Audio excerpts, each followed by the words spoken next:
آج ہر کوئی اس بات سے واقف ہے کہ اسرائیل فلسطین میں ظلم و ستم کر رہا ہے. یہ ظلم و ستم جو آج فلسطین پہ ہو رہے ہیں یہ پورے عرب ممالک تک جائیں گی. Well, moving on to other global news, Lebanon's health ministry says that Israeli strikes in the country's east, including the main city of Baalbek, have killed at least 40 people.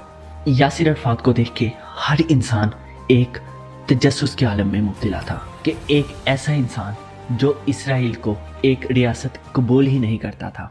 According to our national Palestinian Congress, we will establish our independent state on any part of Palestine from which the Israelis will withdraw or liberate it.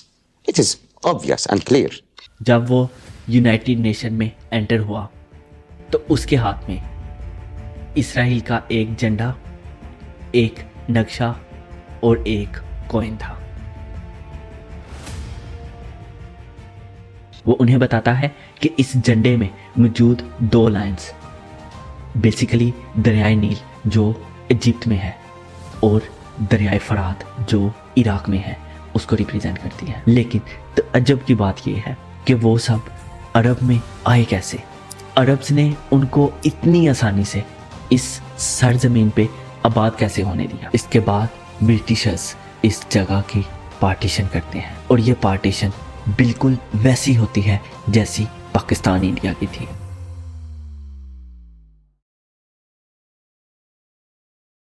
25 May 1990 United nation security council کی ایک بہت ہی اہم meeting بلائی جاتی ہے.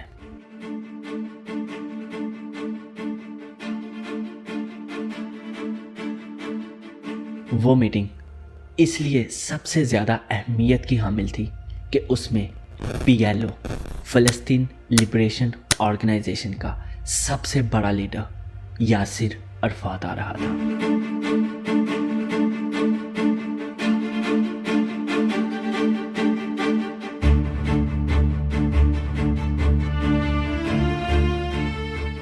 لیکن یاسر عرفات کو دیکھ کے ہر انسان ایک تجسس کے عالم میں مبتلا تھا.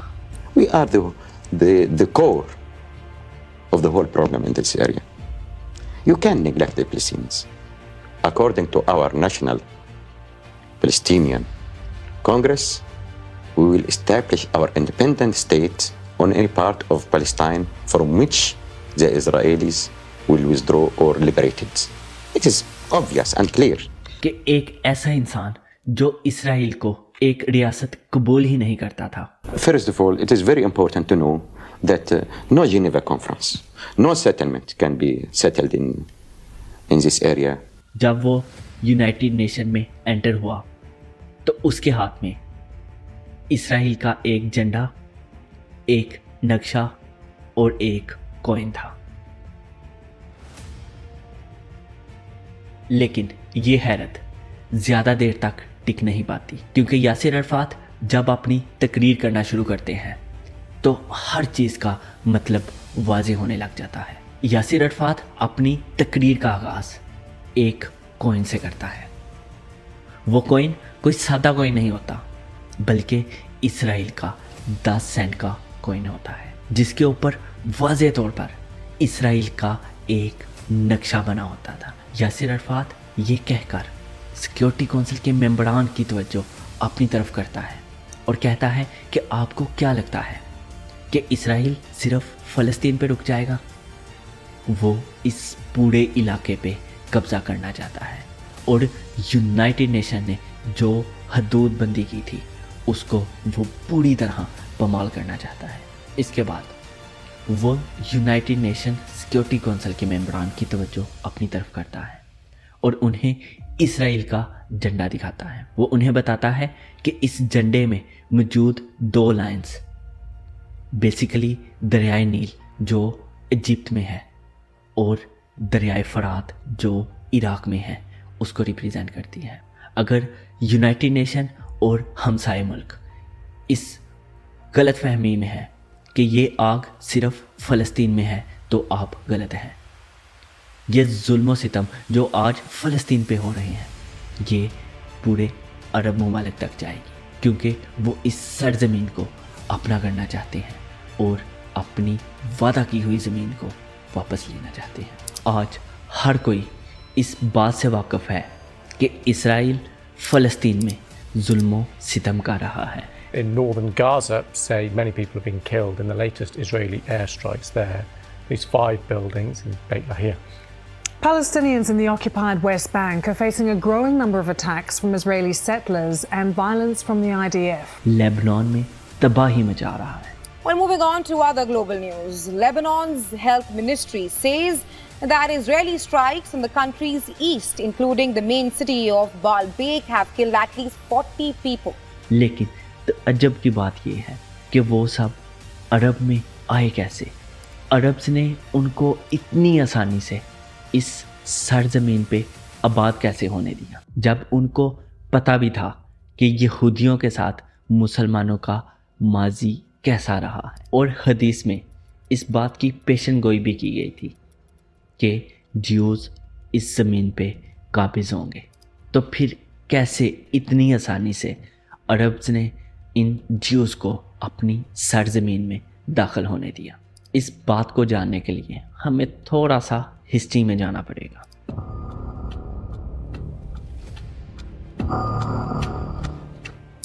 बेसिकली शुरू से ही ज्यूज़ अपनी इस सरजमीन पे वापस आना चाहते थे।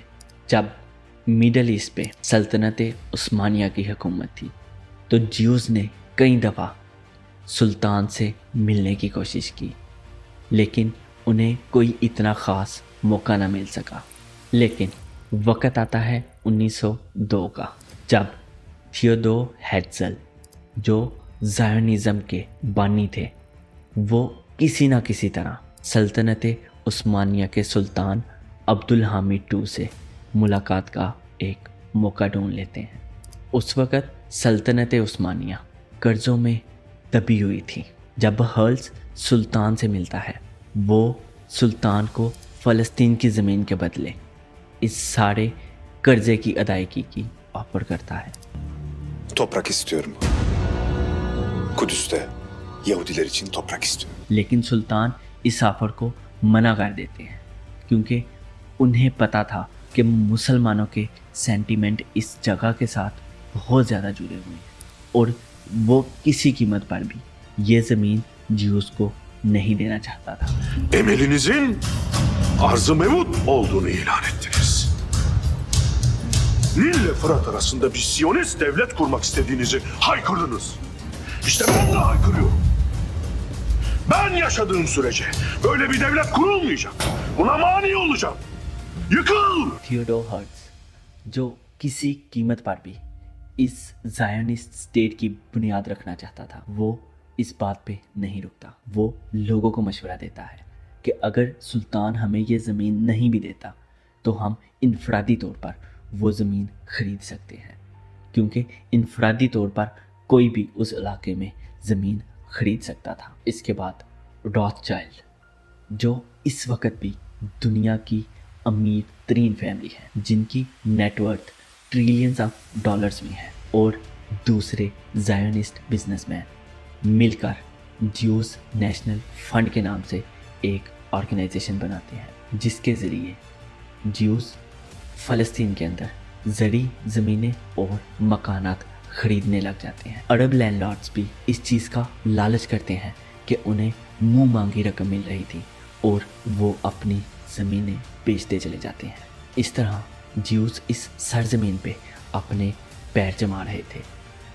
पहले तो ये काम अंडरग्राउंड हो रहा था और पूरी दुनिया से ज्यूज़ आके चुपके से फ़लस्तीन की सरजमीन पे आबाद हो रहे थे। इसके बाद वक्त आता है वर्ल्ड वार 1 का, जब तमाम अरब कंट्रीज़ ब्रिटिशर्स के साथ मिलकर ऑटोमन एम्पायर के ख़िलाफ़ जंग का ऐलान कर देते हैं और इस बात का वादा लेते हैं कि ब्रिटिशर्स जंग जीतने के बाद इन कंट्रीज़ को इकोनॉमिकली और डेवलपमेंट में मदद करेगी। जंग ख़त्म होती है और ऑटोमन एम्पायर टूटकर बिखर जाती है। अब ब्रिटिशर्स और फ्रेंच इस इलाके के नए हुक्मरान थे। इनकी लीडरशिप के दरमियान एक सीक्रेट मीटिंग होती है और वो अरब की एक्सपेक्टेशन के बिल्कुल बरअक्स एक नया फैसला लाते हैं। वो इस इलाके को 2 हिस्सों में डिवाइड कर देते हैं। ब्रिटिशर्स को फ़लस्तीन, जॉर्डन और इराक का इलाका मिलता है और फ्रेंच को टर्की, सीरिया और लेबनान मिलता है। जब अरब्स को ये बात पता चलती है तो उनके पैरों से ज़मीन निकल जाती है, क्योंकि वो इस जंग में ब्रिटिशर्स का साथ इसलिए दे रहे थे कि वो ये नहीं चाहते थे कि उनके ऊपर एक नॉन अरब बादशाह हो। लेकिन अफसोस, अब उनका बादशाह ना सिर्फ नॉन अरब होता है बल्कि एक नॉन मुस्लिम भी होता है। ये दुख तो एक तरफ, अब यूरोप में ज़ायोनिस्ट मीटिंग्स चल रही थी। वो किसी भी तरह ब्रिटिशर्स को इस बात पे कन्विंस करना चाहते थे कि फ़लस्तीन की ज़मीन के साथ उन्हें एक इलाका मिलना चाहिए जहाँ पे पूरी दुनिया के ज्यूज़ को शिफ्ट किया जाए और एक अलहदा मुल्क की बुनियाद रखी जाए। आखिरकार 1917 में वो वक्त आ जाता है जब ब्रिटिशर्स फ़लस्तीन में ज्यूज़ के लिए एक नई स्टेट का ऐलान कर देते हैं।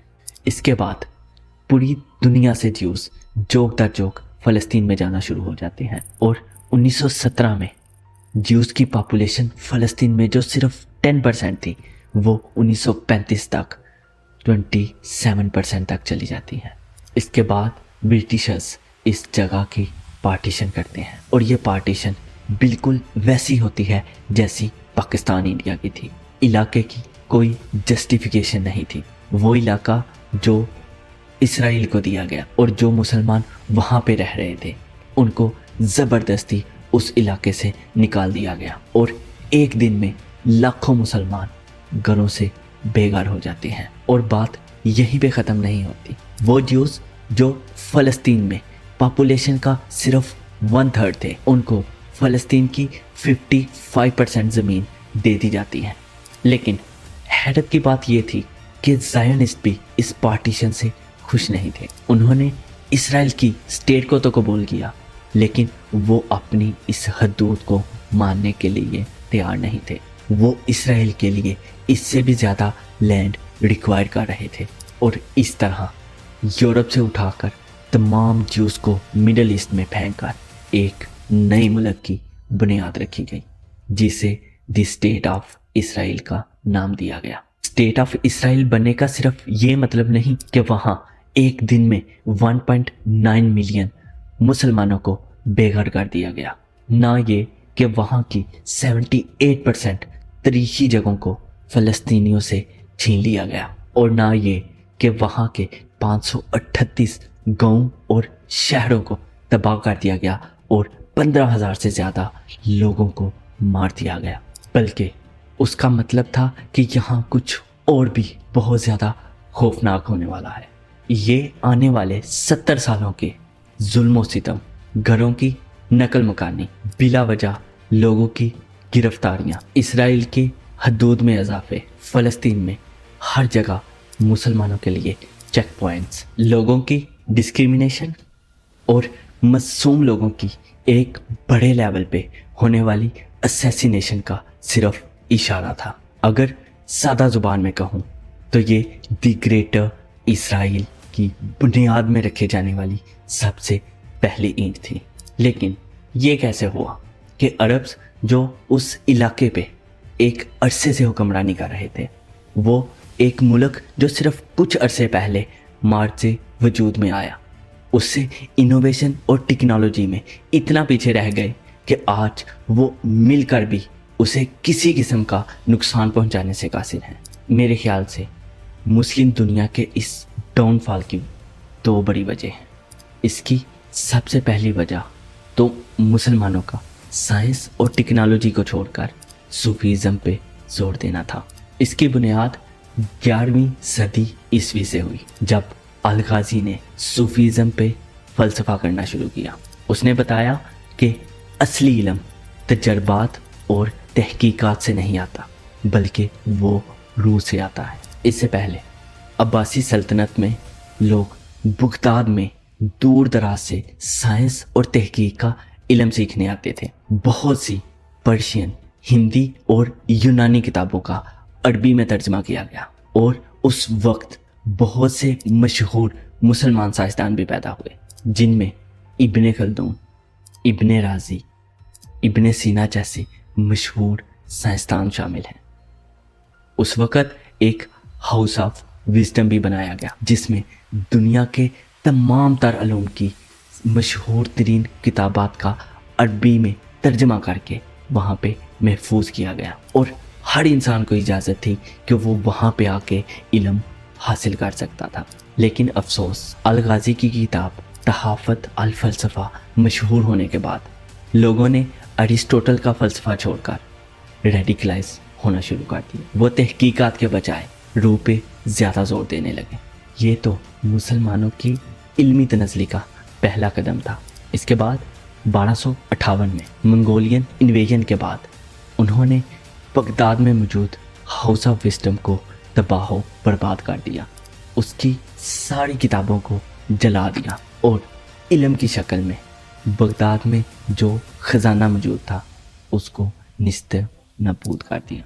और यहीं से बेसिकली मुसलमानों की तनज़्ज़ुली का असल वक़्त शुरू हो गया। जबकि दूसरी तरफ ज्यूस, जिनको तारीख़ में सबसे ज़्यादा नफ़रत और हरासमेंट का सामना करना पड़ा, जिनके खिलाफ तारीख़ का सबसे बड़ा जेनोसाइड हुआ, उन्होंने खुद के रिलीजियस इख्तलाफात को एक तरफ रखकर इनोवेशन और टेक्नोलॉजी पे काम किया। जहाँ पे मुसलमान मुल्क जो आज भी डेमोक्रेसी और सिविल वार के मसलों से बाहर नहीं आए, वहाँ पे एक ऐसा मुल्क जो सिर्फ 76 ईयर्स पहले बना, वो दुनिया के ताकतवर तरीन मुल्कों में शुमार हो गया।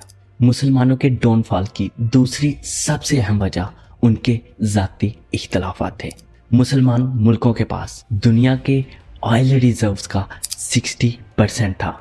अगर वो उन पैसों को अच्छे तरीके से यूटिलाइज करते तो आज वो भी साइंस और इनोवेशन में वेस्टर्न कंट्रीज़ के शाना बशाना चलते। मिडल ईस्ट शुरू से ही तजारत का मरकज़ रहा है। बड़े आज़म यूरोप से बड़े आज़म अफ्रीका के दरमियान जितनी भी तजारत होती है वो इन्हीं रस्तों से होकर गुजरती हैं। अगर मुसलमान मुल्क अपने पैसे और लोकेशन को अच्छे तरीके से यूज़ करते तो वो मुस्लिम ब्लॉक बनाकर दुनिया की एक बड़ी ताकत के तौर पर सामने आ सकते थे।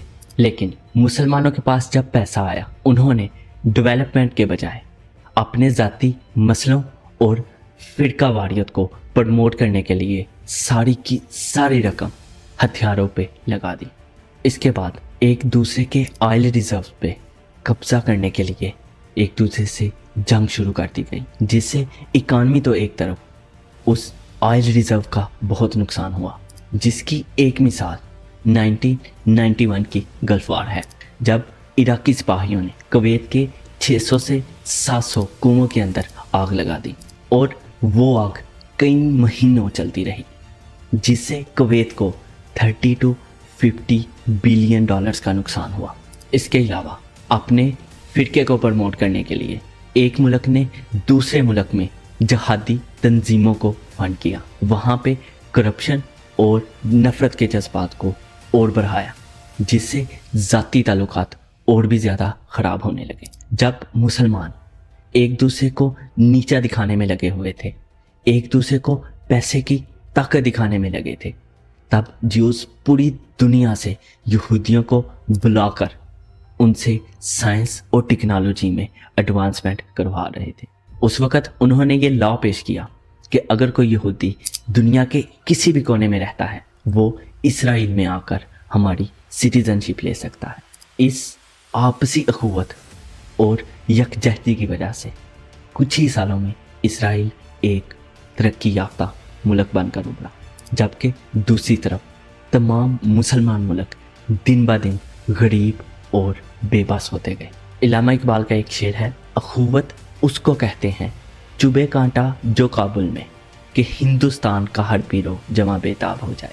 आज फ़लस्तीन में इसराइल मुसलमानों को सरेआम मार रहा है, इंटरनेशनल बॉर्डर की तजलील कर रहा है, लेकिन मुसलमान अपनी ज़िंदगी में ऐसे मशगूल है जैसे कि कभी कुछ हुआ ही नहीं। जैसा कि यासिर अरफात ने कहा था कि अगर आप ये सोच रहे हैं कि ये आग सिर्फ़ और सिर्फ फ़लस्तीन तक रहेगी, तो आप अहमकों की दुनिया में रह रहे हैं.